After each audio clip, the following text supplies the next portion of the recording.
পয়লা April থেকে 4% DA বাড়ছে রাজ্য সরকারি কর্মীদের। পূর্ব নির্ধারিত ঘোষণা অনুযায়ী বাড়ছে 4% ডিএ। বিজ্ঞপ্তি অর্থ দপ্তরের। 4% বৃদ্ধির ফলে এবার থেকে 18% হারে ডিএ পাবেন রাজ্য সরকারি কর্মীরা। বাজেট অধিবেশনে ডিএ বৃদ্ধির ঘোষণা করেছিলেন মুখ্যমন্ত্রী মমতা বন্দ্যোপাধ্যায়। এপ্রিল থেকেই তা কার্যকর। 4% ডিএ বাড়লেও এখনও কেন্দ্র রাজ্যের মহার্ঘ ভাতার ফারাক 35%।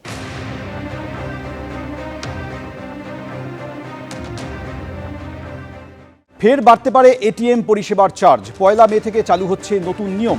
টাকা তোলার সীমা ছাড়ালেই আরও ফি চার্জ করবে ব্যাংক কর্তৃপক্ষ। পয়লা মে থেকে এটিএম লেনদেনের চার্জ অনেকটাই বাড়বে। টাকা তোলার জন্য প্রতি লেনদেনে 17 থেকে 19 টাকা ফি দিতে হবে। ব্যালেন্স চেক করার জন্য চার্জ প্রতি লেনদেনের জন্য 6 থেকে 7 টাকা লাগবে।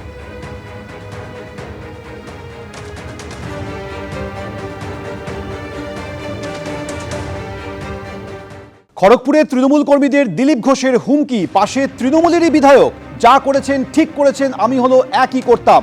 দিলীপের পাশে দাঁড়িয়ে পাল্টা হুঙ্কার হুমায়ুন কবিরের।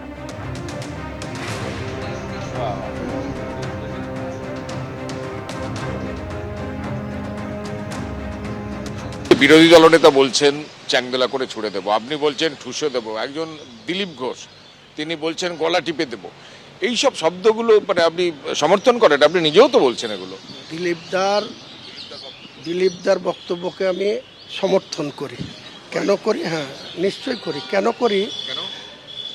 বেশ 2015 সালের আগে দিলীপ ঘোষ নামক কোনো ব্যক্তি রাজনীতির বিজেপির রাজ্য সভাপতি হবে তাও কেউ জানতো না, আর চিনতও না, পরিচিতি ছিল না। ওই যে গ্রামে, ঝাড়গ্রামের বোধহয় বাসিন্দা, তো সেখানকার মানুষ চিনত উনি একজন দিলীপ ঘোষ এবং একজন ব্যক্তি।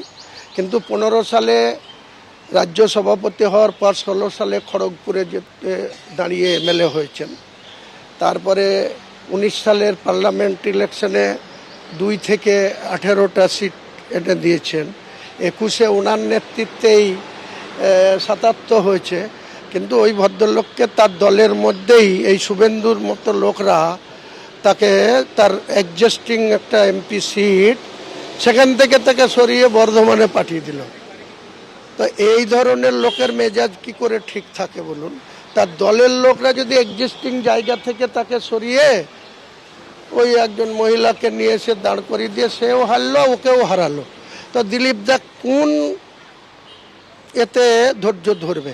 দিলীপ দাকে তো এটা করতেই হবে। আর এর আগেও দিলীপ দাকে অনেক লাঞ্ছনা, অনেক জায়গায় গো ব্যাক দিলীপ ঘোষ, তার গাড়ি ঘিরাও করে নর্থ বেঙ্গলেও অনেক হ্যারাস হতে হয়েছে, এখানেও হতে হয়েছে। তারপরে কেন্দ্রীয় সরকার অনেক সিকিউরিটি বলয় বাড়িয়ে। তো আমি কিন্তু দিলীপবাবু, আমি হলেও এটা করতাম। আমাকে যদি কেউ বারবার আক্রমণ করে, আমাকে যদি কেউ স্বাভাবিক চলাফেরায় বাধা দেয়, তাহলে তাকে তো। কিন্তু যারা করছেন তারা তো তৃণমূলের সমর্থক। দেখুন, আমি তৃণমূল করছে না বিজেপি করছে, একজন মানুষ তো করছে। তৃণমূলের যেমন দল করার অধিকার রয়েছে, তারও যেমন নির্বাচিত হওয়ার শখ রয়েছে, স্বাদ রয়েছে। দিলীপ ঘোষ তো এক্সিস্টিং এমএলএ ছিল, এমএলএ থেকে এমপি হলো।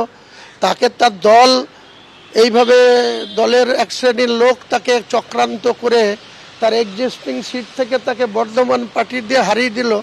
সেই লোকটার মেজাজ কোনোদিন ঠিক থাকে? আপনি বলছেন দিলীপ ঘোষ যেটা বলেছে সেটাকে আপনি সাপোর্ট করেন? অবশ্যই করি। কেন করেন? ওই একটা কারণেই করি, যে দিলীপ ঘোষকে যদি কেউ ধাক্কা দেয়, তো দিলীপ ঘোষ আমাকে যদি কেউ ধাক্কা দেয়, আমি যেমন, আপনারা বারবার বলছেন আমি কেন বলেছি ঠুসো দেবো, বলেছি চ্যাংদোলা করলে আমি ঠুসো দেবো। চ্যাংদোলা যদি উনি পিছান, আমিও ঠুসো দেওয়ার কোনো প্রশ্নই নাই, পিছাবো। আপনি আমাকে ঢিল ছুড়বেন, আমি আপনাকে রসগোল্লা পুরস্কার দেবো নাকি? আপনার বাড়িতে রসগোল্লার হাঁড়ি পাঠাবো নাকি? তো দিলীপ ঘোষকে যদি রাস্তায় কেউ হেনস্থা করে, তাকে যদি পদে পদে, ও কি করতে গিয়েছিল? আমি যা দেখেছি, ওর এমপি ছিল, সেই এমপির অ্যালটমেন্টের টাকার একটা কোনো রাস্তা না কোনো কিছু উদ্বোধন করতে গিয়েছিল। তা সেটাতে বাধা দেওয়ার তো কোনো দরকার নেই। কেন বাধা দিতে? বলছেন ওনার যে বক্তব্য সেটাকে আপনি সমর্থন করেন? আমি বললাম তো আপনাকে, বিশেষ বিশেষ কারণ থাকে। কাউকে আননেসেসারি যদি কেউ হ্যাকেল করে, আননেসেসারি যদি তার রাস্তা ব্যারিকেড করে, আমি ওনার স্টেটমেন্টগুলো দেখেছি। ও বলছে ও আমার রাস্তা ব্যারিকেড করবে, আমি ওর উপর দিয়ে গাড়ি চালিয়ে দেবো। তো সবাই সে সাহস দেখায় না। দিলীপ ঘোষ বলছে যে আমার গাড়ির সামনে শুয়ে পড়লে আমি করতে পারি। সে যদি আমাকে আননেসেসারি কেউ ব্যারিকেড করে আমি করতেই পারি, এটা বলছে। দিলীপ ঘোষের এইসব বক্তব্যকে আমি বিরোধিতা করব না।